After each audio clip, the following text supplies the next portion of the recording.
नमस्कार।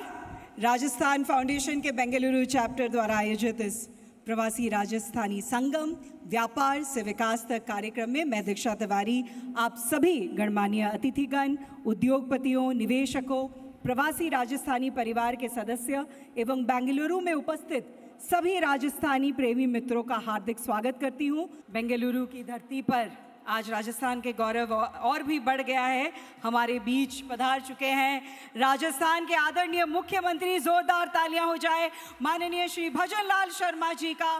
प्रवासी राजस्थानी परिवार के प्रति उनका स्नेह, अपनापन और समर्पण ही है कि वे आज स्वयं इस प्रवासी राजस्थानी संगम व्यापार से विकास तक में हम सबके बीच उपस्थित हैं। आइए जोरदार तालियों के साथ हम सब मिलकर मंच पर उनका हार्दिक स्वागत करें। बहुत बहुत हार्दिक स्वागत और अभिनंदन हमारे माननीय मुख्यमंत्री जी का। मैं माननीय मुख्यमंत्री जी और सभी विशिष्ट अतिथिगण से विनम्र अनुरोध करती हूं कि कृपया दीप प्रज्वलन कर एक नई ऊर्जा, नई दिशा और सामूहिक संकल्प के साथ इस प्रवासी राजस्थानी संगम कार्यक्रम का शुभ आरंभ करें। मैं माननीय मुख्यमंत्री जी और हमारे सभी विशिष्ट अतिथिगण जी से विनम्र अनुरोध करती हूं कि वे दीप प्रज्वलन कर कार्यक्रम का शुभारंभ करें। माननीय मुख्यमंत्री जी और सभी विशिष्ट अतिथिगण से विनम्र अनुरोध। आरोग्यं धन संपदः शत्रुबुद्धि विनाशाय दीपज्योते नमोस्तुते दीपज्योते नमोस्तुते।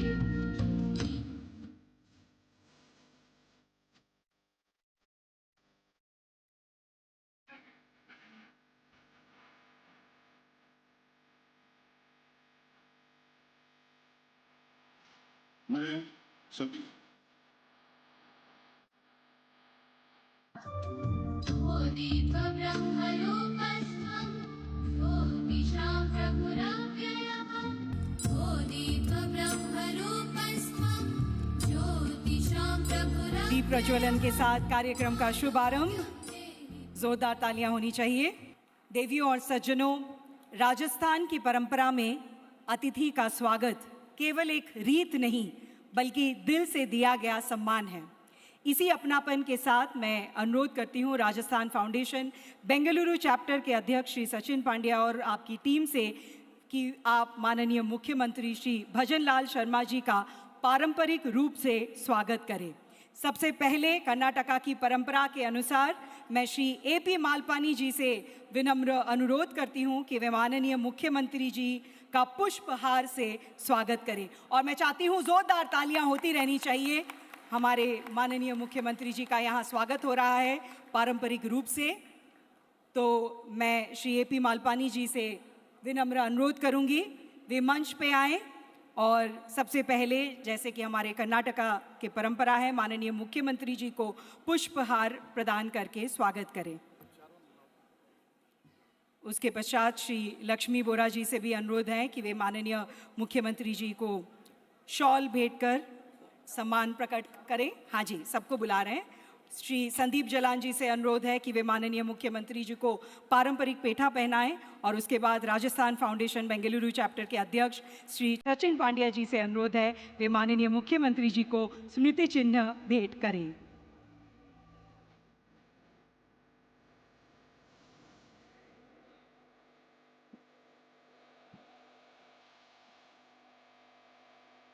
पुष्पहार, शॉल, पारंपरिक पेठा और उसके बाद स्मृति चिन्ह।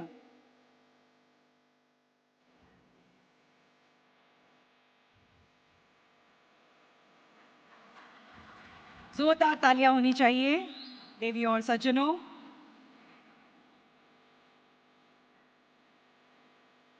और अब आता है इस स्वागत का सबसे विशेष और भव्य क्षण। समस्त प्रवासी राजस्थानियों के अपार स्नेह और सम्मान के प्रतीक के रूप में हमारे सभी विशिष्ट अतिथिगण मिलकर माननीय मुख्यमंत्री जी का एक विशाल पुष्पहार से स्वागत करेंगे। जोरदार तालियां होनी चाहिए। ये विशाल पुष्पहार से स्वागत किया जा रहा है हमारे माननीय मुख्यमंत्री जी का।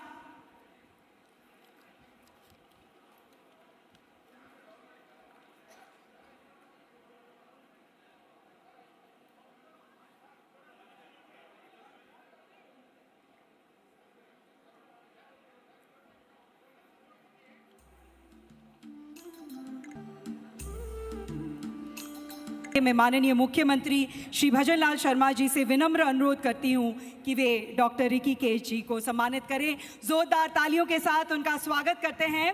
डॉक्टर के जी की राजस्थान से भी गहरी जड़ें जो हैं जुड़ी हुई हैं। उनके पिताजी का जन्म चूरू में हुआ था और वे स्वयं चूरू को अपने विरासत का एक महत्वपूर्ण हिस्सा मानते हैं। जोरदार तालियों के साथ उनका स्वागत करते हैं मंच पर। और माननीय मुख्यमंत्री जी से मैं विनम्र अनुरोध करती हूँ उनका सम्मानित करें। प्रवासी भारतीय दिवस के लिए जो गीत उन्होंने रचित किया था उसने दुनिया भर में बसे प्रवासी भारतीयों की भावनाओं को एक खूब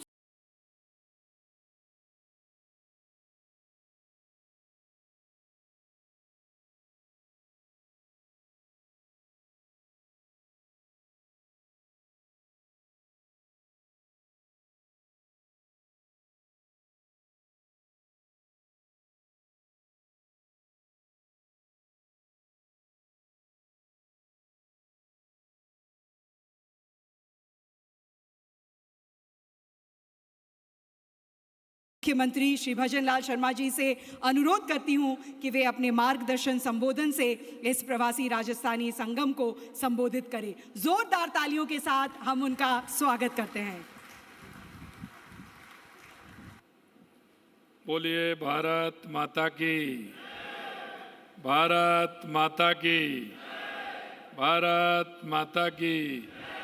वंदे वंदे वंदे। आज प्रवासी राजस्थान संगम में आयोजित बेंगलुरु के इस कार्यक्रम में मंच पर विराजमान हमारी महिला आयोग की राष्ट्रीय अध्यक्ष श्रीमती विजय राठकर जी, हमारे राज्यसभा के सांसद, राजस्थान के पूर्व भारतीय जनता पार्टी के अध्यक्ष वरिष्ठ नेता श्री सतीश पूनिया जी, हमारे राज्यसभा के सांसद और कर्नाटक के भाजपा के वरिष्ठ नेता श्री लहर सिंह जी सिरोहिया साहब, अतिरिक्त मुख्य सचिव उद्योग विभाग श्री शिखर अग्रवाल जी, संयोजक प्रवासी प्रकोष्ठ Bharatiya Janata Party Shri Kumar Lakhotia ji, director Bikanervala Shri Ashok Agarwal ji, MD Pride Group Shri Murari Lal Saraogi ji, मुख्य कार्यकारी अधिकारी ओए देश ग्रुप श्री दिनेश जैन जी, सह संस्थापक Mahesh Hardware Limited Shri Ashok Raka ji, chairman Ballmark Group Shri Tejraj Gulecha ji, और जो लगातार इस कार्यक्रम को कर रहे हैं और इन्होंने बड़ी मेहनत के साथ ये प्रवासी राजस्थानी संगम जो किया है, इस राजस्थान फाउंडेशन बेंगलुरु चैप्टर के अध्यक्ष भाई सचिन पांड्या जी, प्रोग्राम सह संयोजक राजस्थान फाउंडेशन बेंगलुरु चैप्टर श्री संदीप जालान जी, और इस कार्यक्रम में आए सभी हमारे लगभग 15-16 हमारे चैप्टर उसमें आए हैं, अध्यक्ष आए हैं, वो सभी हमारे अध्यक्ष और यहाँ के सभी मेरे भाई और बहनों, सबसे पहले तो मैं आप सभी का वंदन करता हूँ, अभिनंदन करता हूँ, आप सभी को मैं प्रणाम करता हूँ। मित्रों, ये प्रवासी राजस्थान संगम में आप सबके बीच मुझे उपस्थित होकर बड़ी प्रसन्नता हो रही है। और जैसा आपने कहा है कि हमारे प्रवासी भाई कर्म भूमि से मातृभूमि की तरफ जो आपका मन है, आपका लगाव है, आपका स्नेह है, आपका प्यार है, इसकी चर्चा अक्सर मैं राजस्थान में भी किसी कार्यक्रम में जाता हूं तो उसकी मैं चर्चा करता हूं, क्योंकि मैंने देखा है चाहे देश के अंदर चाहे विदेश के अंदर, जो राजस्थानी प्रवासी भाइयों ने राजस्थान की मिट्टी की खुशबू को दुनिया में जो फैलाने का काम किया है, निश्चित रूप से जब मैं देखता हूं तो मेरा मन गदगद हो जाता है। ऐसे में सभी भाइयों को बहुत बहुत शुभकामनाएं देता हूं, बहुत बहुत साधुवाद देता हूं। मुझे इस बात की भी बड़ी खुशी है कि इस कार्यक्रम में राजस्थान फाउंडेशन के देश और विदेश के 16 चैप्टर के प्रेसिडेंट हिस्सा ले रहे हैं। आप में से कुछ देश के विभिन्न शहरों जैसे कोयम्बटूर, दिल्ली, गुवाहाटी, हैदराबाद, कोलकाता, मुंबई, पुणे, रांची से आए हैं, तो कुछ Thailand, UAE, Britain, Malaysia, Bahrain, Germany, Kenya और सऊदी अरब जैसे देशों से पधारे हैं। हमारे लिए ये भी गौरव की बात है कि इस कार्यक्रम में फर्नीचर, ई कॉमर्स, कपड़ा एवं परिधान, एरोस्पेस, फार्मास्यूटिकल, सूचना प्रौद्योगिकी, लॉजिस्टिक, ग्रेनाइट, शिक्षा, ऑटोमोबाइल, कंपोनेंट्स, फूड प्रोसेसिंग सहित अनेक क्षेत्रों में प्रतिष्ठित उद्योगपति, निवेशक हमारे बीच में उपस्थित हैं। आप इस सब की गरिमा में उपस्थिति में कार्यक्रम की शोभा में चार चांद लगे हैं। इस कार्यक्रम के आयोजन के लिए मैं राजस्थान फाउंडेशन बेंगलुरु चैप्टर के प्रेसिडेंट श्री सचिन पंड्या जी और उनकी पूरी टीम को और उनकी महिला विंग को मैं बहुत बहुत बधाई और शुभकामनाएं देता हूं। साथियों, मैं कह सकता हूं कि अभी हमारे जैन साहब कह रहे थे, हमने हमारे देश के यशस्वी प्रधानमंत्री नरेंद्र मोदी जी के नेतृत्व में जिस तरह से आप देख रहे हैं, भारत का प्रवासी समुदाय देश का सबसे बड़ा ब्रांड एम्बेसडर है और आपने केवल अपने परिवार और व्यवसाय को ही आगे नहीं बढ़ाया, बल्कि पूरी दुनिया में राजस्थान की संस्कृति और गौरव को भी प्रतिष्ठित करने का काम आप सभी लोगों ने किया है। हर बार मैंने आपके भीतर अपनी मातृभूमि के प्रति वही निष्ठा, अटूट लगाव महसूस किया है। पश्चिम एशिया संकट के समय में मैं ध्यान दिलाना चाहता हूं, आप में से हमारे प्रवासी चैप्टर ने यहां फंसे भारतीयों की सहायता के लिए जिस संवेदनशीलता के साथ एवं तत्परता के साथ जो कार्य किया, वह अत्यंत सराहनीय है।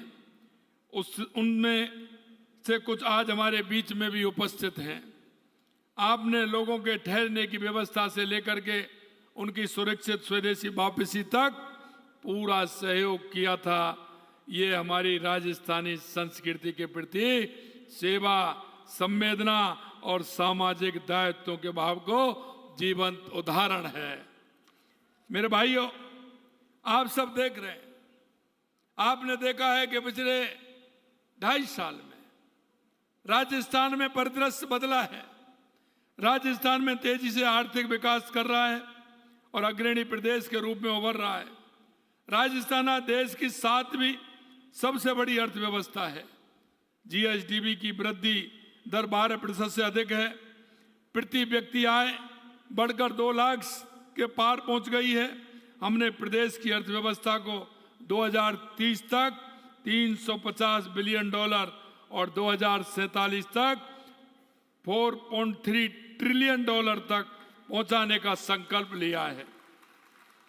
इसी सोच के साथ हमने कारोबार को सुगम बनाने के लिए अनेक पहल की हैं। एमएसएमई के लिए कंसेंट टू ऑपरेट के लिए अधिकतम समय सीमा 120 दिन से घटा करके 30 दिन और बड़े उद्यमों के लिए 60 दिन कर दी है। अप्रदूषणकारी वाइट कैटेगरी उद्योगों की सूची को 104 से बढ़ा करके 877 कर दिया है। निवेशकों की सुविधा के लिए राज्य की सिंगल विंडो प्रणाली राज्य निवेश द्वारा प्रदान की जा रही सेवाओं का विस्तार कर इसे और मजबूत बनाया जा रहा है। Rajasthan industrial park promotion policy 2026 के माध्यम से औद्योगिक क्षेत्रों और पार्कों के सुव्यवस्थित विकास को बढ़ावा दिया जा रहा है। Rajasthan investment promotion scheme RIPS, Rajasthan MSME policy, Rajasthan export promotion policy 2024 और एक जिला एक उत्पादन पॉलिसी जैसी नीतियों के माध्यम से उद्योगों को प्रोत्साहित किया जा रहा है। साथियों, जो अपनी मिट्टी की याद रखता है उसकी मिट्टी भी उसे कभी भूलती नहीं है। क्योंकि जब मैं आपके बीच में आता हूं तो मैं आपके द्वारा ही सुनता हूं। ये हमारे पिताजी जब राजस्थान जाते थे तो 4 दिन और 5 दिन की कहकर के जाते थे और 15 दिन में 20 दिन में लौट करके आते थे। क्योंकि उनका जो लगाव था, उनका राजस्थान के मिट्टी के प्रति, संस्कृति के प्रति जो उनका प्रेम था, वो प्रेम उनको राजस्थान में रोक लेता था और वो 5 दिन की कह करके जाते थे और 10 दिन और 15 दिन में लौट करके वो अपने कर्म भूमि में आते हैं। मेरे भाई और बहनों, मैं एक बात और आपसे कहना चाहता हूं, राजस्थान बदल रहा है। क्योंकि कुछ मेरे भाई बहन प्रवासी ऐसे भी हैं जो उद्योग के लिए आए थे, लेकिन कुछ ऐसे भी हैं जो परिस्थिति के कारण आए थे। और मैं आपसे कह सकता हूं, जब मैं 2.5 साल पहले जब मैं आता था तो मेरे वो बुजुर्ग भी मिलते थे, मेरे युवा भी मिलते थे। जब मेरे से वो बात करते थे तो मेरे मन के अंदर ये भाव जागृत होता था कि मेरे जो भाई उद्योगपति हैं, वो उद्योग करने के लिए देश और विदेश में गए हैं, उनका एक 2 यूनिट राजस्थान में भी होनी चाहिए। मैं यह भी सोचता था जो परिस्थितियों के कारण गए हैं उनको राजस्थान पुनः उनको याद कर रहा है, पुनः उनको बुला रहा है। इसके लिए हमें क्या करना चाहिए? आप सभी जानते हैं, राजस्थान में पानी की सबसे ज्यादा कमी होती थी। वहां का सतही जल भी कम है, अंडरग्राउंड जल भी बहुत कम है, बारिश भी कम होती थी। लेकिन मेरे भाई और बहनों, मैं कहना चाहता हूं, देश के यशस्वी प्रधानमंत्री नरेंद्र मोदी जी के नेतृत्व में राजस्थान के अंदर जो 2.5 साल में काम हुआ है, और वो सिर्फ कुछ हिस्से में नहीं हुआ है, राजस्थान के एक जिले में काम हुआ है। और मैं आज आपको ये विश्वास भी दिलाना चाहता हूं कि आने वाले समय में राजस्थान में पानी की किसी भी प्रकार से कोई कमी नहीं रहेगी। ये भी मैं कहता हूं। आज पूरे देश के अंदर सबसे ज्यादा जो पानी की स्कीम चल रही है वो राजस्थान के अंदर है। आज हम कह सकते हैं कि लगातार हमारा पड़ोसी राज्यों से पानी को लेकर के जो समझौता हुआ है, जो योजनाएं बनी है, चाहे वो मध्य प्रदेश के साथ हो, ERCP राम जल सेतु योजना, उसका भी समझौता हुआ और उसकी भी योजना लगभग 90,000 करोड़ रुपए की योजना उसकी बनी है। 24,000 करोड़ रुपए के काम उसमें चालू हो गए। उसमें 18 जिलों का पानी भी मिलेगा, उद्योग के लिए भी पानी, किसान के लिए भी पानी, पशुओं के लिए भी पानी और पीने को भी पानी मिलेगा। और आपने अभी अभी देखा है, जो मेरे शेखावाटी के भाई बहन हैं वो भी जानते हैं कि शेखावाटी में पानी की बहुत बड़ी कमी थी। लेकिन आपने देखा माननीय प्रधानमंत्री जी के नेतृत्व में अभी यमुना जल समझौता हुआ है, जो मेरी शेखावाटी को पूरा, हमारे सीकर, चूरू और झुंझुनू में पूरा पानी उसके लिए मिलेगा। उसके लिए 35,000 करोड़ रुपए की योजना बनी है। आने वाले समय में उसका जल्दी ही उद्घाटन होने वाला है। चाहे हमारा इंदिरा गांधी गंगा नहर का काम हो, जो हमारा हनुमानगढ़, गंगानगर, बीकानेर, जैसलमेर, बाड़मेर, जोधपुर, फलौदी, नागौर के लिए पानी मिलता है, उसको भी 5,500 करोड़ रुपए का माननीय प्रधानमंत्री जी के नेतृत्व में काम हो रहा है। और तीसरा समझौता जो हमारा गुजरात से नर्मदा का समझौता, क्योंकि उस समय जब हमारे देश के यशस्वी प्रधानमंत्री नरेंद्र मोदी जी जब वहां मुख्यमंत्री थे तो उन्होंने राजस्थान को नर्मदा का पानी बिन मांगे दिया था। और अभी उसका इतने दिनों से जो समझौता था उसमें दिक्कत थी, वो भी हमारा अब माननीय प्रधानमंत्री नरेंद्र मोदी जी के नेतृत्व में हो गया। वहां का भी पानी हमारे लिए सांचौर, बाड़मेर और जालौर के लिए उसका पानी भी हमें मिलेगा। हमारी आंतरिक जो व्यवस्था थी, चाहे हमारी देवास स्कीम हो, आधा पानी हमारा अरब सागर की तरफ जाता था, उसका उपयोग नहीं कर पाते थे। आधा पानी हमारा हिंद महासागर की तरफ आता था, उसकी भी हमें योजना बनाई और उसमें टनल और एनीकट बन करके काम प्रारंभ हो गया। 10,500 करोड़ की योजना है, वो अगर पूरा हो जाएगा जैसे ही, तो हमारा उदयपुर, चित्तौड़, राजसमंद, भीलवाड़ा तक उसका पानी आएगा। वो भी काम हमारा चल रहा है। यही नहीं, हमारा बागड़ का क्षेत्र, बांसवाड़ा, डूंगरपुर के लिए माही डैम योजना बनाई गई है, उसकी भी योजना बनी है। 80,000 हेक्टेयर भूमि की कैसे सिंचाई हो, उस पर भी काम हो रहा है। वहां भी पीने को पानी मिलेगा, सिंचाई का पानी मिलेगा। मैं आपको विश्वास दिलाना चाहता हूं, राजस्थान अब मरु प्रदेश नहीं, हरियाणा राजस्थान के नाम से जाना जाएगा। ये भी हम आपसे कहना चाहते हैं। राजस्थान में दूसरी व्यवस्था बिजली की बड़ी खराब थी, आप सब देखते थे, लेकिन हमारे पास ईश्वर की कृपा है, जो सूर्य भगवान की कृपा ऐसी है कि 365 दिन हमें उसकी ऊर्जा मिलती है। क्षेत्रफल की दृष्टि से राजस्थान सबसे बड़ा प्रदेश है, तो जमीन भी हमारे पास है, सौर ऊर्जा का भी हमारा काम चल रहा है। और आपने देखा है आने वाले समय में सौर ऊर्जा में भी हम पहले नंबर के प्रदेश हैं। और मैं आपसे कहना चाहता हूं, अब तक तो हम बिजली दूसरे प्रदेशों से खरीदते थे, लेकिन आज हम कह सकते हैं पिछले 4 महीने से हम दूसरे प्रदेशों को बिजली देने का काम हमारी सरकार कर रही है। हमने 2.5 साल के अंदर 12,000 मेगावाट बिजली का उत्पादन किया है। हमने कहा किसानों को हम दिन में लाइट देंगे, लेकिन 26 जिलों में हमने दिन में लाइट देना प्रारंभ कर दिया है। आने वाले समय में 24 घंटे लाइट उद्योग को देंगे, उपभोक्ता को देंगे, किसान को दिन में बिजली देंगे। और आपको यही मैं विश्वास दिलाना चाहता हूं, आपके कोई भी लोग हो राजस्थान में आए, बिजली सस्ती भी मिलेगी, उद्योग को पूरी भी मिलेगी और सस्ती भी मिलेगी। ये भी मैं आपसे कहना चाहता हूं मेरे भाइयों। लगातार हमारी सरकार जिस तरह से काम कर रही है, हमने department of domestic and overseas Rajasthani affairs का भी गठन किया है। इसके माध्यम से हम प्रवासी भाई बहनों से नियमित समन्वय स्थापित कर रहे हैं। उनके निवेश प्रस्तावों को धरातल पर उतारने का काम हम कर रहे हैं। राजस्थान में उनको और उनके परिवार को कोई दिक्कत ना हो, इस दिशा में कार्य कर रहे हैं। सामाजिक क्षेत्र में योगदान देने के इच्छुक व्यक्तियों की सुविधाओं के लिए Rajasthan development sport support portal शुरू किया गया है, जो हमने हाल ही में विदेश मंत्रालय के साथ मिलकर जयपुर में विदेश संपर्क प्रोग्राम का आयोजन किया था। इसमें हमने देश से बाहर निवास कर रहे प्रवासियों की चुनौतियों और उनके समाधान का गहन मंथन किया था। भारत सरकार के सहयोग से प्रवासियों के मुद्दों को बेहतर समाधान की दिशा में कार्य करना हमने प्रारंभ कर दिया है। राजस्थान फाउंडेशन के माध्यम से देश विदेश में बसे प्रवासी राजस्थानियों को राज्य सरकार से सीधे जुड़ने का सशक्त मंच प्राप्त हुआ है। प्रत्येक जिले में जिला प्रवासी प्रकोष्ठ का गठन किया गया है। इसके अंतर्गत साल में कम से कम एक बार प्रवासी राजस्थानी संवाद कार्यक्रम आयोजित किया जाएगा।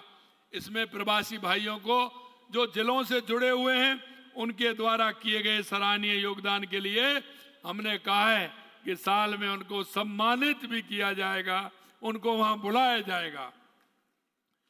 राजस्थान फाउंडेशन के देश में 19 और विदेश में 21 इस प्रकार 40 चैप्टर क्रियाशील हो गए हैं। हम पिछले वर्ष की तरह इस वर्ष भी प्रवासी राजस्थान दिवस का आयोजन करेंगे। यह आयोजन एक बार फिर आपको अपनी संस्कृति से जुड़ने, विचार विमर्श करने, प्रदेश के विकास में भागीदारी बनने के अवसर प्रदान करेगा। इसमें आपकी उपस्थिति के लिए मैं आपको पूरे हृदय से आपको आमंत्रित करता हूं, आपका निमंत्रण देता हूं और पधारो हमारे देश। और ये आप जानते ही हैं, कि जिस तरह से राजस्थान में हमने ये परपाटी प्रारंभ की है, प्रवासियों के साथ जुड़ाव को मजबूत करने से प्रदेश में निवेश, सामाजिक योगदान को गति मिल रही है। Rising Rajasthan global investment summit के आयोजन के बाद प्रवासियों का सहयोग बढ़ा है। इस समिट में हमारे माननीय प्रधानमंत्री जब आए थे, उन्होंने कहा था कि राजस्थान राइजिंग तो है ही, रिलायबल भी है और रिसेप्टिव भी है। और हम चाहते हैं जब राजस्थान आगे बढ़ रहा है, जब टैलेंट और टेक्नोलॉजी की बात होती है, तो बेंगलुरु का नाम दुनिया के सामने भारत की क्षमता का परिचय बनकर सामने आता है। बेंगलुरु की टेक्नोलॉजी और राजस्थान की उद्यमशीलता को मिलाकर हम राजस्थान की विकास यात्रा का एक नया अध्याय लिख सकते हैं। जब दोनों मिलेंगे तो नया अध्याय लिखा जाएगा। हमारे जुड़ाव और हमारी मजबूती दे सकते हैं। आज के आयोजन से हम राजस्थान में व्यापार से विकास तक की यात्रा नई दिशा दे सकते हैं। मेरा ये मानना है कि व्यापार केवल ट्रांजैक्शन नहीं होना चाहिए, यह ट्रांसफॉर्मेशन का माध्यम भी बनना चाहिए। व्यापार केवल बैलेंस शीट तक सीमित ना रहे, वह समाज, संस्कृति और राज्य के विकास से जुड़ना चाहिए। इसी तरह के विकास के द्वार खोलने के लिए राजस्थान खुले मन से आपका सहयोग करने के लिए तैयार है। हम चाहते हैं कि हमारे प्रवासी राजस्थान केवल अपनी व्यवसाय से नहीं, बल्कि सेवा और सामाजिक सरोकारों से भी प्रदेश को समृद्ध बनाने में योगदान दे। मेरे पास आप लोगों से कई बार मांग आई कि कर्नाटक में राजस्थान भवन की स्थापना की जाए। मैं पिछली बार आया था तो भी आपने कहा था। हमने कई प्रदेशों में जमीन के लिए मुख्यमंत्रियों को पत्र भी लिखा है, जिससे प्रवासी राजस्थानियों को एक स्थायी सांस्कृतिक, सामाजिक, प्रशासनिक केंद्र के रूप में उपलब्ध हो सके। इसके लिए मैंने कर्नाटक राज्य को पत्र लिखे हैं। इस कार्य को आगे बढ़ाने के हर संभव प्रयास हम कर रहे हैं। राजस्थान का गौरवशाली इतिहास हमें यह सिखाता है कि मातृभूमि के प्रति प्रेम से बढ़कर कुछ नहीं है। जब भी अपनी धरती, संस्कृति और समाज की बात आई, राजस्थानियों ने हमेशा बढ़ चढ़ के योगदान दिया। मातृभूमि से कर्म भूमि एक अभियान हमने चलाया था और यह अभियान गुजरात के सूरत से प्रारंभ हुआ था। मित्रों, मैं कहना चाहता हूं, हमारे लोगों ने पानी के क्षेत्र में जितना काम किया है, मैं ऐसे सभी प्रवासी भाइयों को बहुत बहुत धन्यवाद देना चाहता हूं, उनको बहुत बहुत शुभकामनाएं देना चाहता हूं। उत्साह, निष्ठा और जिम्मेदारी के साथ भागीदारी निभाई सभी के लिए प्रेरणा का विषय बना। और मैं कह सकता हूं, कर्म और कर्तव्य जब जुड़ जाता है तो देश की और प्रदेश की तकदीर बदल जाती है। आप सब भाई जिस तरह से काम कर रहे हैं, मुझे विश्वास है कि राजस्थान आने वाले समय में देश का पहला राज्य होगा। मैं आपसे यह भी कहना चाहता हूं कि जिस तरह से राजस्थान में लगातार शेखावाटी में एक प्रवासी कार्यक्रम का आयोजन हम करने जा रहे हैं, क्योंकि शेखावाटी में देखा है आप, पिछली बार जब मैं आया था, जब भी मैंने आपके सामने बात रखी थी, क्योंकि शेखावाटी की जो हमारी हवेलियां हैं, व्यक्ति के पास पैसा हो वो मकान बना सकता है, अपार्टमेंट बना सकता है, घर बना सकता है, लेकिन हवेली नहीं बना सकता है। और देश के यशस्वी प्रधानमंत्री नरेंद्र मोदी जी के नेतृत्व में वो कहते हैं कि विकास और विरासत दोनों साथ साथ चलने चाहिए। मेरे मित्रों, वो हमारी हवेलियां हमारी विरासत है। हमें हमारी उन विरासतों को भी संभालना है और उन विरासतों को संभालते हुए हमें आगे चलना है। और हमने इसी तरह से वहां की विरासत को संभालने के लिए 662 हवेलियां को हमने चिन्हित किया है। हमने उनके ऑनरों से भी संपर्क किया है, उनके मालिकों से भी संपर्क किया है। हम चाहते हैं, क्योंकि राजस्थान में शेखावाटी का क्षेत्र हमारा बहुत मजबूत क्षेत्र है, पर्यटन की दृष्टि से भी हमारा मजबूत है। अगर हम कहें तो हमारी सांस्कृतिक दृष्टि से भी मजबूत है।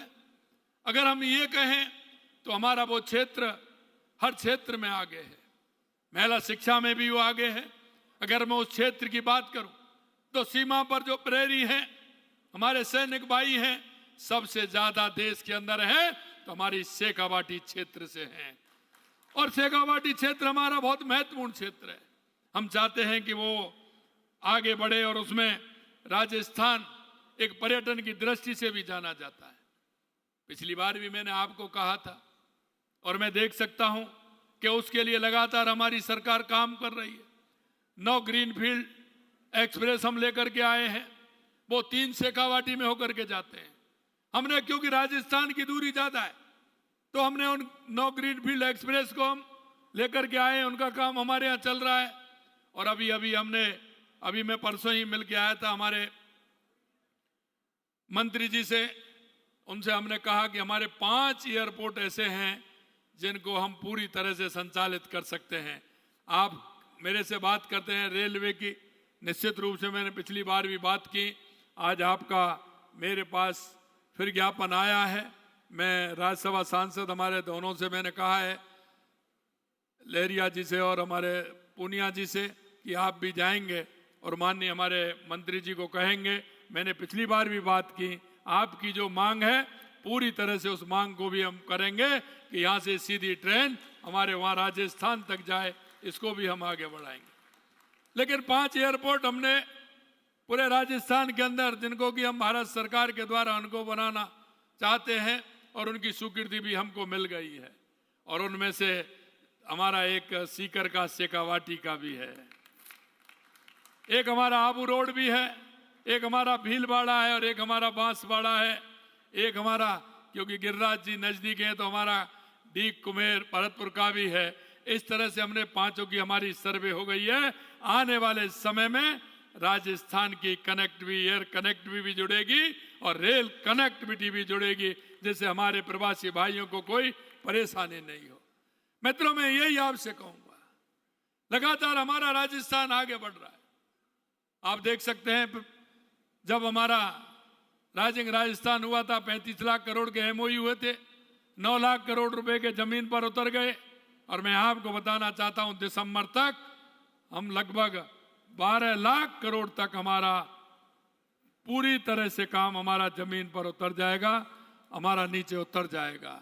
मैं आपसे यही कहना चाहता हूं, राजस्थान हर दृष्टि से आगे बढ़ रहा है। मेरे प्रवासी भाइयों का सहयोग मिलेगा तो हमारा राजस्थान और आगे बढ़ेगा।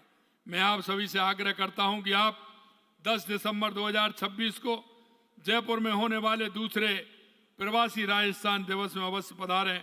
आपके अनुभव, सुझाव, सहभागिता से राजस्थान की विकास यात्रा को आगे बढ़ाएं। आइए हम सब मिलकर सामूहिक शक्ति से विकसित भारत और विकसित राजस्थान को आगे लेकर के चलेंगे। तो मुझे विश्वास है कि आप सभी प्रवासी भाइयों का बहुत बड़ा योगदान होगा। आप अपनी कर्म भूमि में काम करिए। हम चाहते हैं कि हर व्यक्ति जहां अपना काम कर रहा है, कर्म भूमि में तो काम करे ही, लेकिन मातृभूमि के प्रति भी ध्यान रखे। ऐसा मैं आप सभी से अनुरोध करता हूं। आप सभी ने यहाँ इतना बड़ा कार्यक्रम रखा है, मैं अध्यक्ष जी और उनकी टीम को पुनः धन्यवाद देता हूं। और हमारे जो 16 चैप्टर आए हैं उनको भी धन्यवाद देता हूं कि उन्होंने भी समय निकाला है और वो भी यहाँ आए, उनसे भी चर्चा होगी। मैं आप सभी को बहुत बहुत धन्यवाद देता हूं। पुनः फिर कहता हूं कि राजस्थान पर्यटन की दृष्टि से अपने आप में निराला है। और मैं हमेशा कहता हूं, पिछली बार भी कहा था, और जगह जाओगे तो एक टिकट में एक फिल्म देख करके आओगे, राजस्थान आओगे एक टिकट में 5 फिल्म से ज्यादा देख करके आओगे, क्योंकि राजस्थान ऐसी भूमि है। क्या देखना चाहते हैं वही देखिए। आप अगर मरुस्थल देखना चाहते हैं, डेजर्ट देखना चाहते हैं, तो जैसलमेर बाड़मेर आ जाइए, सबसे अच्छा मिलेगा। आप अगर झीलें देखना चाहते हैं तो मेरे उदयपुर, राजसमंद, बांसवाड़ा, आबूराज, आपको झीलें मिल जाएंगे। सबसे बड़े किले और महल देखना चाहते हैं तो आपको राजस्थान ही आना होगा, वो कहीं मिलने वाले नहीं। आपको अगर अभ्यारण्य देखना है, टाइगर देखना है तो रणथंभौर आइए, सरिस्का आइए। आपको अगर लेपर्ड देखना है तो जयपुर में आ जाइए। जालाना में आपको मिलेगा, रामगढ़ में आपको मिलेगा। अगर आपको बर्ड सेंचुरी देखनी है तो आप तालछापर में आ जाइए, शेखावाटी में, या भरतपुर बर्ड सेंचुरी में आ जाइए, केवलादेव नेशनल पार्क में। और आपको अगर खाटू श्याम जी के, सालासर जी के, गिरिराज जी के, शाकंभरी माता के, तनौट माता के, करणी माता के, रामदेवरा के, तेजाजी महाराज के, पुष्कर जी के, श्रीनाथ जी के, सामरिया सेठ के, त्रिपुरा सुंदरी के, गणेश जी महाराज के, मेहंदीपुर बालाजी के दर्शन करने हैं तो आपको वो तो राजस्थान ही आना होगा। ये निराली भूमि है, ये शक्ति और भक्ति की भूमि है।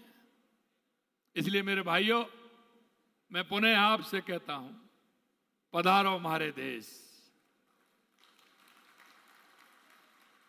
आप सभी इतनी बड़ी संख्या में आए हैं। मैं थोड़ा आज कार्यक्रम में लेट हुआ हूं, उसके लिए क्षमा चाहता हूं। आप सभी को बहुत बहुत धन्यवाद, बहुत बहुत धन्यवाद। जय हिंद, जय भारत, जय राजस्थान, जय कर्नाटका।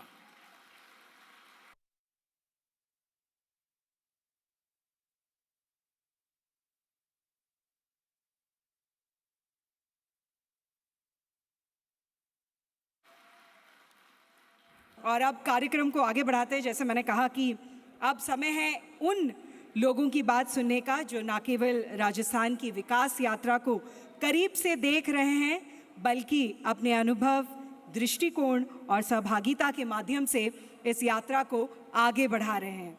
तो आपकी जोरदार तालियों से अब मैं स्वागत करना चाहूँगी हमारे विशिष्ट अतिथिगण का मंच पर।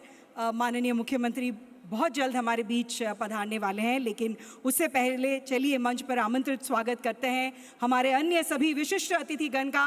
जोरदार तालियों के साथ स्वागत करेंगे डॉक्टर सतीश पुनिया जी, माननीय सांसद राज्यसभा राजस्थान, श्रीमती विजया किशोर राहतकर जी, माननीय अध्यक्षा राष्ट्रीय महिला आयोग, श्री शिखर अग्रवाल जी, अतिरिक्त मुख्य सचिव उद्यम एवं राष्ट्रीय व अंतर्राष्ट्रीय प्रवासी राजस्थानी कार्य विभाग, राजस्थान सरकार, श्री कुमार लखोटिया जी, प्रदेश संयोजक बीजेपी प्रवासी प्रकोष्ठ, श्री सचिन पांड्या जी, अध्यक्ष राजस्थान फाउंडेशन बेंगलुरु चैप्टर, श्री संदीप जलान जी, कार्यक्रम संयोजक एवं उपाध्यक्ष Rajasthan Foundation Bengaluru chapter, Shri Shyam Sundar Agarwal ji, managing director Bikanervala, Shri Murari Lal Saraogi ji, managing director Bright Group, Shri Tejraj Kulecha ji, chairman Wallmark Group, Shri Dinesh Jain ji, chief executive officer ओए देसी इट्स माय चॉइस ग्रुप, और श्री अशोक रंका जी, को founder Mahesh hardwares and pipes private limited.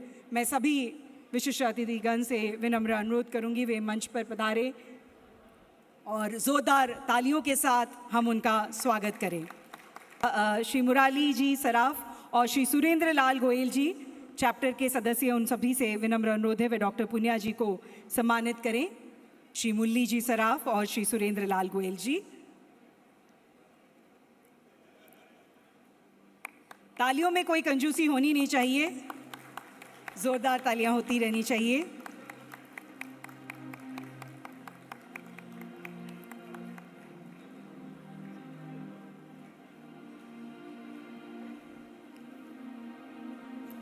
मैं श्रीमती राज अग्रवाल जी और श्रीमती विजयता जैन जी से फिर से अनुरोध करूंगी कि वे कृपया मंच पर आएं और श्रीमती विजया किशोर राहत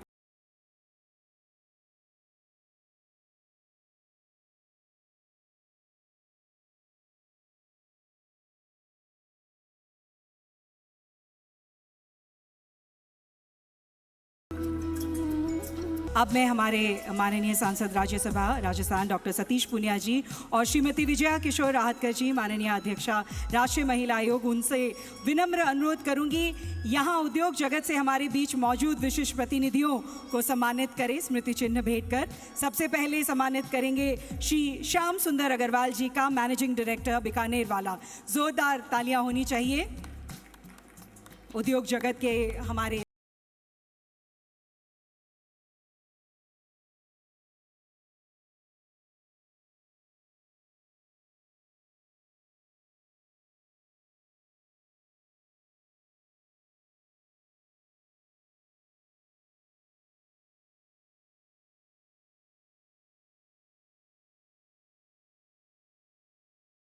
मैनेजिंग डायरेक्टर प्राइड ग्रुप।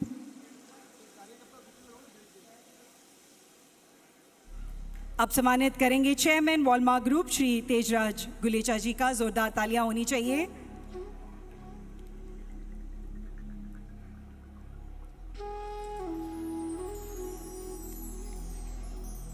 अच्छा दोस्तों, या तो आप में थोड़ा सा ऊर्जा कम है या उत्साह कम है, जो भी है, तालियां मुझे सुनाई नहीं दे रही है यहाँ तक, जबकि मुझे पूरा यकीन है मेरी आवाज आप तक जा रही है।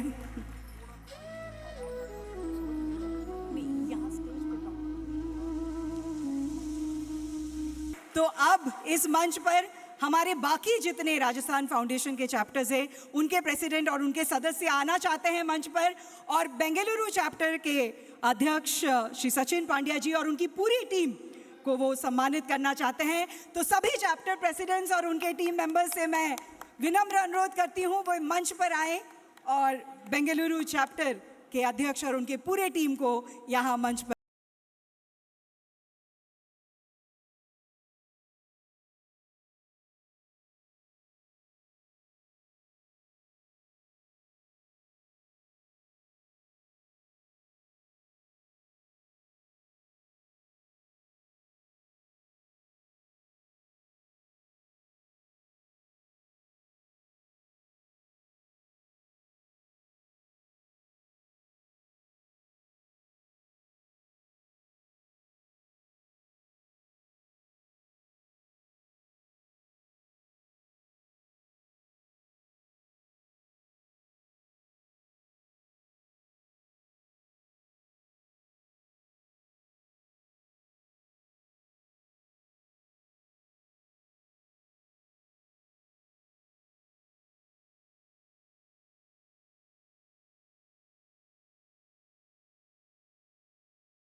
President Bahrain chapter Shri Hargovind Singh Rana, president Munich Germany chapter doctor Sonveer Singh, president Kenya chapter Shri Vijay Soni, president Riyadh chapter, सब कोई यहाँ मौजूद है।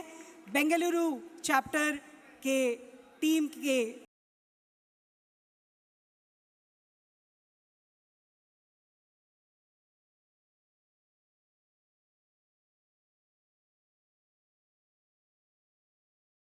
हमारे सभी चैप्टर प्रेसिडेंट और उनके टीम मेंबर्स के लिए, और फिर से बेंगलुरु चैप्टर के लिए जोरदार तालियां होनी चाहिए उनके प्रत्येक सदस्य के लिए।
गर्व का विषय है कि आज हमारे बीच उपस्थित हैं डॉक्टर सतीश पुनिया जी, माननीय सांसद राज्यसभा।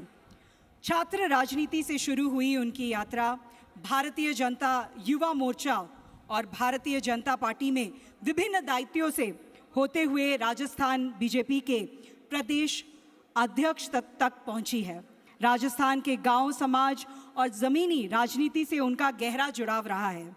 वर्तमान में राज्यसभा के माननीय सांसद के रूप में वे राष्ट्रीय स्तर पर अपनी जिम्मेदारी निभा रहे हैं और हरियाणा के बीजेपी प्रदेश प्रभारी के रूप में भी संगठन की एक महत्वपूर्ण जिम्मेदारी संभाल रहे हैं।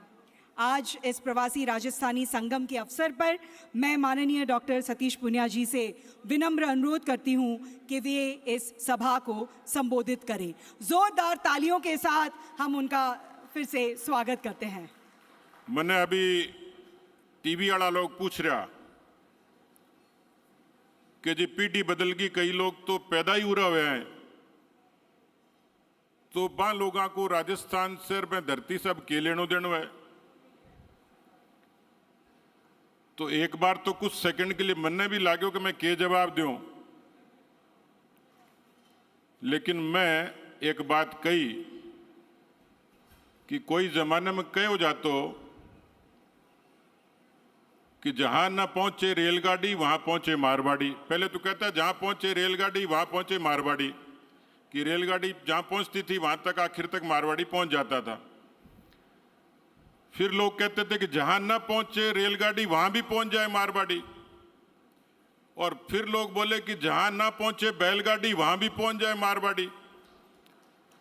तो ओ मैं खुद प्रत्यक्ष अनुभव करो कि एक बार नॉर्थ ईस्ट के टूर पर चाइना के बॉर्डर पर एक छोटे से गांव में एक परचून की दुकान वाला राम राम करी, तो मैं पूछो भाई कठे को है? बोलो जी राजस्थान को हूं। तो चीन के बॉर्डर पे दुकान खोलनी हो कोई हो सके है तो या एंटरप्रेन्योरशिप कोई में हो सके तो राजस्थान के लोग हो सके। तो राजस्थान में राजस्थान के और राजस्थानियों के मारवाड़ियों के डीएनए में ही व्यापार, उद्यमशीलता, कर्मशीलता।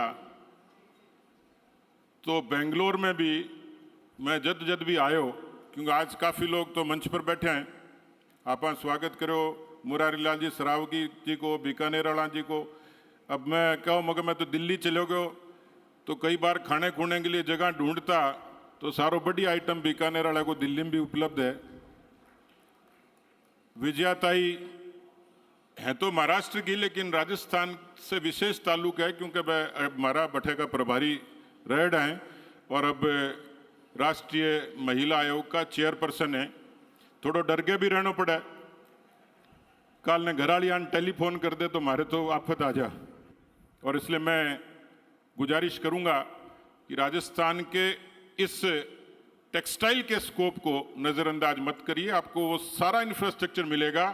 आज अच्छी कनेक्टिविटी है, अच्छा रेल नेटवर्क है, हवाई अड्डे पहले से ज़्यादा विकसित हुई हैं, फ्लाइट्स हमारे यहाँ बढ़ी हैं। मेरे ख्याल से पावर क्राइसिस तो नए के नाम पे हम सरप्लस हैं, तो आपको इंडस्ट्री में जो चीज़ें, बेसिक चीज़ें चाहिए वो सब मिलेंगी।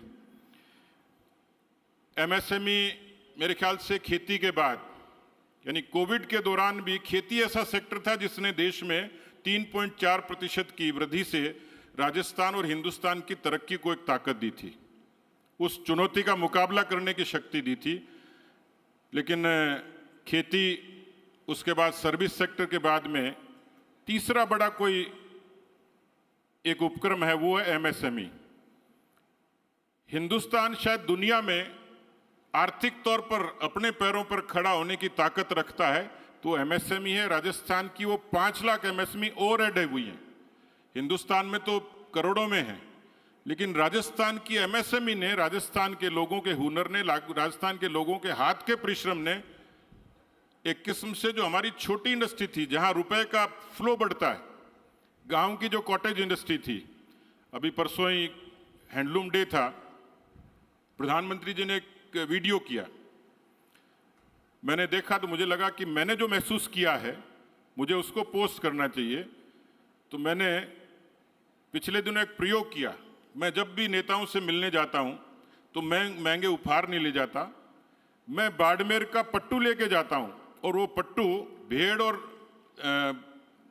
कैमल की, ऊंट की ऊन का, यदि आप उसको महसूस करेंगे, देखेंगे तो ओढ़ने से लेके बिछाने तक उसकी कलाकारी इतनी अद्भुत है, आप उसको सोशल मीडिया पे भी देखेंगे तो आपको आनंद आएगा। लेकिन उसमें लाखों लोगों का रोजगार सिर्फ पट्टू को बनाने से लेके बाड़मेर और जैसलमेर के सीमावर्ती लोग लेते हैं। तो एमएसएमई अपने आप में इतना बड़ा भविष्य में जो एक अच्छी ताकत बन सकता है, जो आपको भी आपके निवेश को ऊर्जा दे सकता है, वो एमएसएमई है। माननीय सांसद जी के अभिभाषण के लिए आभार प्रकट करते हैं। देवियों और सज्जनों, मंच पर आज हमारे बीच उपस्थित है श्रीमती विजया के राहतकर जी, माननीय अध्यक्षा राष्ट्रीय महिला आयोग। स्थानीय स्तर से अपने सार्वजनिक जीवन की यात्रा आरंभ करने वाली श्रीमती राहतकर जी ने छत्रपति संभाजीनगर की मेयर के रूप में सेवा देने से लेकर महाराष्ट्र राज्य महिला आयोग की अध्यक्षा और भारतीय जनता पार्टी महिला मोर्चा की राष्ट्रीय अध्यक्षा तक विभिन्न महत्वपूर्ण जिम्मेदारियां निभाई हैं। महिलाओं की सुरक्षा, अधिकारों और सशक्तिकरण से जुड़े विषय पर उनका व्यापक अनुभव और सक्रिय भूमिका उनकी सार्वजनिक यात्रा की एक विशिष्ट पहचान रही है। वर्तमान में राष्ट्रीय महिला आयोग की अध्यक्षा के रूप में वे देश भर में महिलाओं के अधिकारों और कल्याण से जुड़े महत्वपूर्ण विषयों को आगे बढ़ा रही हैं। मैं इस अवसर पर उनसे विनम्र अनुरोध करती हूं कि वे इस सभा को संबोधित करें। जोरदार तालियों के साथ हम उनका स्वागत करते हैं। मैं सोच रही थी कि जब मैं आप सभी को यहाँ पर देख रही हूँ तो सबसे पहले मन में क्या बात आ रही है, तो बात वही आ रही है कि आज बेंगलुरु की इस धरती पर राजस्थान की मिट्टी की खुशबू महसूस हो रही है।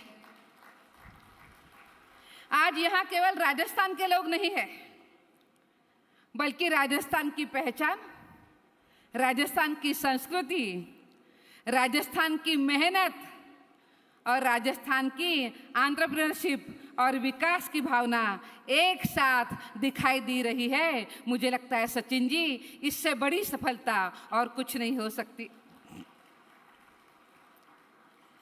जैसे सतीश जी ने कहा कि भले मैं राजस्थानी नहीं हूँ जन्म से, हूँ तो महाराष्ट्र की, पर बहुत अच्छा समय मैंने राजस्थान में बिताया। राजस्थान की चुनाव की सहप्रभारी होने के नाते पूरा राजस्थान, हर एक विधानसभा, हर जगह पे मैं गई और फिर हम सभी को ये फीलिंग आई कि हम और आप तो कोई अलग नहीं है, हम सभी एक राजस्थानी है। ये भाव हमेशा मेरे मन में बस रहा है। पर आज का ये कार्यक्रम केवल अपने पुराने परिचितों को मिलने का अवसर नहीं है, यह अवसर है राजस्थान से जुड़ने का, अपने रूट्स के साथ जुड़ने का और अपने अनुभव, अपनी क्षमता और अपने संसाधनों को राजस्थान के विकास के साथ जोड़ने का।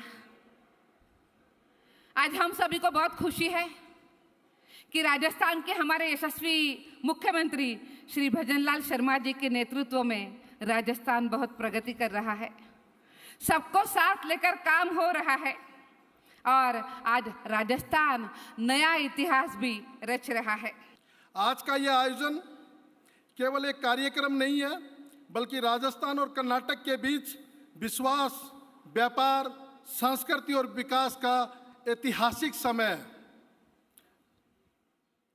मैं मुख्यमंत्री साहब आपको बताना चाहता हूं कि 2001 में जब राजस्थान फाउंडेशन की स्थापना हुई, उसके फाउंडर सेक्रेटरी माननीय लहर सिंह जी जो यहाँ पे बैठे और राज्यसभा तक की यात्रा इन्होंने पूरी की है।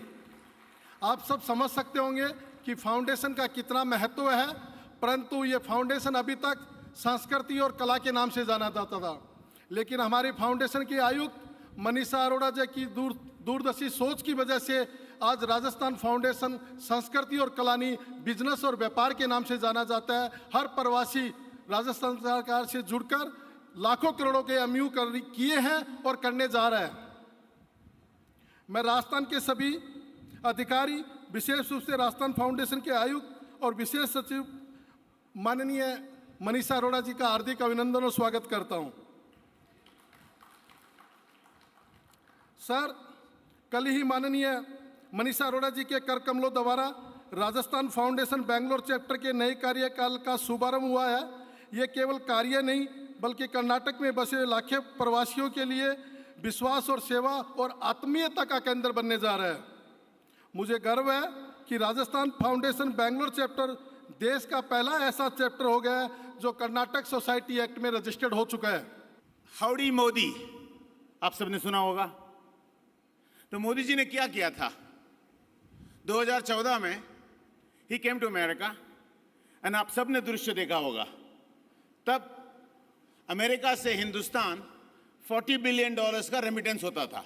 आप सबको पता होगा इसके बारे में। आज हिंदुस्तान में $140 बिलियन पूरे विश्व से आ रहा है। We are the number 1 country in the remittance from all over the world. इसकी बधाई मोदी जी ने जो लीडरशिप दिखाई है।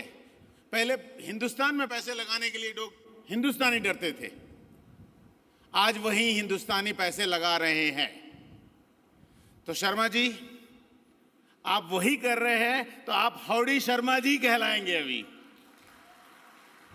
आप वही कर रहे हैं आउटरीच प्रोग्राम जो मोदी जी ने किया था, और आप वहीं जा रहे हैं। और पैसा हिंदुस्तान में सबसे ज्यादा किसके पास है? मारवाड़ियों के पास। तो मारवाड़ियों के लिए ताली हो जाए एक।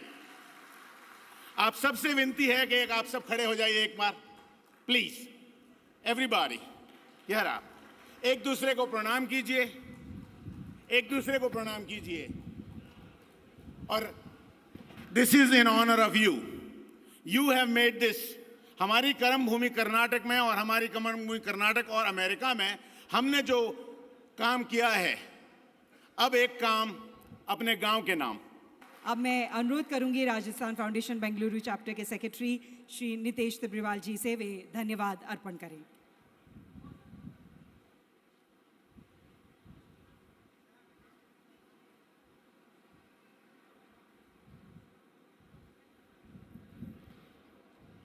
प्रवासी राजस्थान संगम व्यापार से विकास तक आदरणीय मुख्य अतिथि श्री भजन लाल शर्मा जी, विशिष्ट अतिथिगण, राजस्थान फाउंडेशन के पदाधिकारीगण, देश विदेश से पधारे प्रवासी राजस्थानी बंधु, उद्योग एवं व्यापार जगत के प्रतिनिधिगण एवं मेरे प्रिय साथियों, आज के प्रवासी राजस्थानी संगम व्यापार से विकास तक कार्यक्रम को सफल बनाने के लिए मैं सचिव के रूप में आप सभी का हृदय से आभार व्यक्त करता हूं। सबसे पहले हमारे माननीय मुख्य अतिथि एवं सभी विशिष्ट अतिथियों का धन्यवाद, जिन्होंने अपना बहुमूल्य समय देकर इस आयोजन की गरिमा बढ़ाई और हमें अपना मार्गदर्शन दिया। देश विदेश से पधारे सभी प्रवासी राजस्थानियों का विशेष आभार। आपकी उपस्थिति ने यह संदेश दिया है कि हम दुनिया के किसी भी कोने में रहे, हमारी जड़ें और हमारे राजस्थान हमेशा हमारे दिल में बसता है। हमारे सभी प्रायोजकों, सहयोगियों, व्यापारी प्रतिनिधियों, आयोजन समिति, स्वयंसेवकों, मीडिया साथियों का हार्दिक धन्यवाद, जिनके सहयोग के बिना यह आयोजन संभव नहीं था। आज का यह संगम केवल मिलन का अवसर नहीं है, बल्कि आपसी सहयोग, व्यापारिक अवसरों और विकास की एक नई संभावनाओं को एक मजबूत मंच प्रदान करने का अवसर है। आइए हम सब मिलकर राजस्थान की संस्कृति, संस्कार, व्यापारिक शक्ति को और आगे बढ़ाने का संकल्प लें। इसी भावना के साथ आप सभी का पुनः धन्यवाद। जय राजस्थान, जय कर्नाटका, जय हिंद। धन्यवाद, बहुत बहुत धन्यवाद।